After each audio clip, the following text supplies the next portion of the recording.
Hello friends, let us now learn some important points about tyrosine kinase. Types of tyrosine kinase. Tyrosine kinase are of two types. One, we have receptor tyrosine kinases, and second we have non-receptor tyrosine kinases. Okay, receptor tyrosine kinase include vascular endothelial growth factor, platelet derived growth factor, epithelial growth factor receptor. Okay, non-receptor tyrosine kinases include ABL and JAK pathway.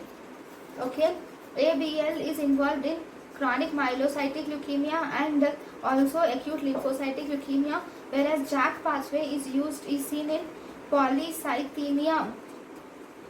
JAK mutations are seen in polycythemia, whereas they are also seen in myelofibrosis, and it is also seen in thrombocytopenia, that is essential thrombocytopenia. It is seen in polycythemia, whereas myelofibrosis and thrombocythemia.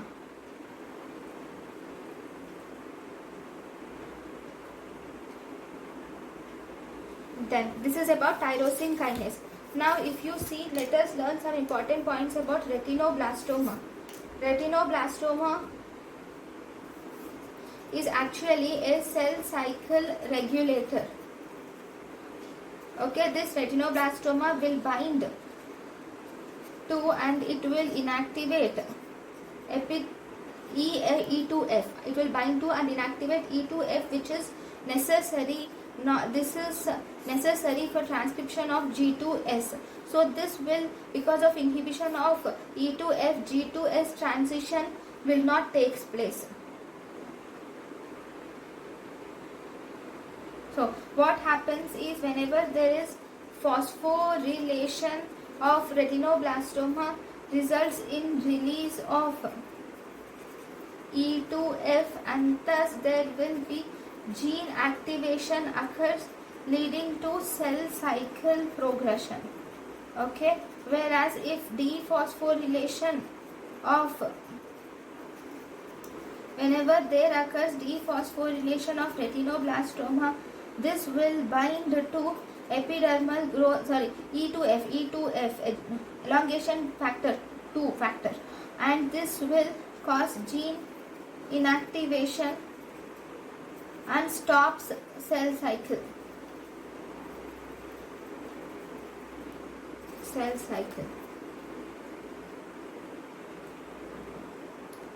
Okay, so this is about the retinoblastoma, just important point.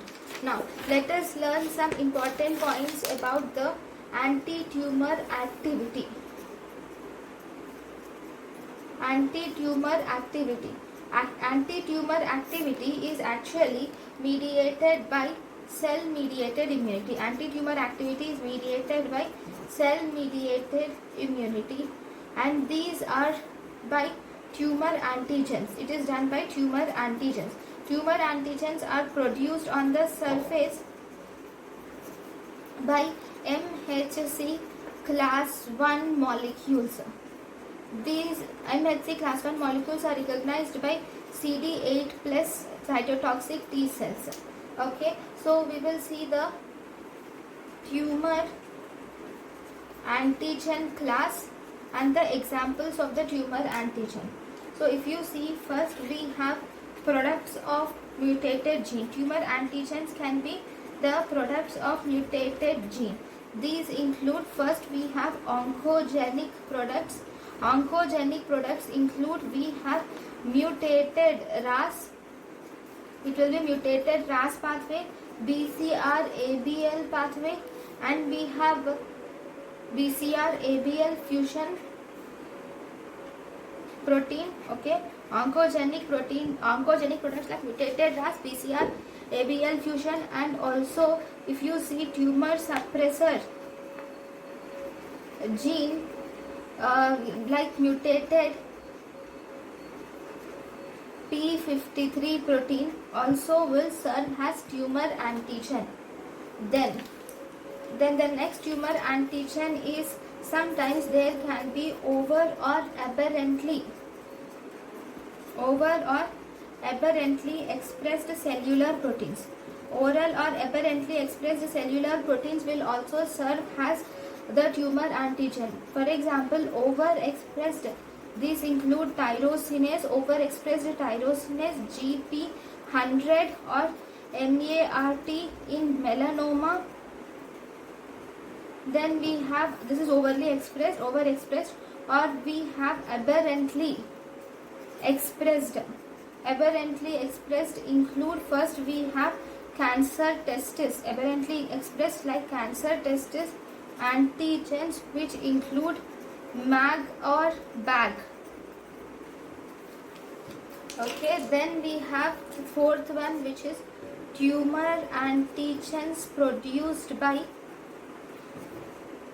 oncogenic viruses.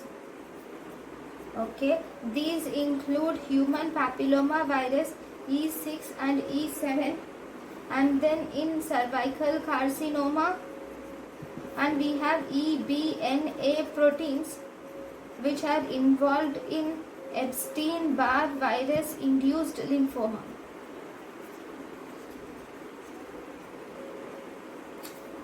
Okay, then we have fifth one, which is oncofetal antigens.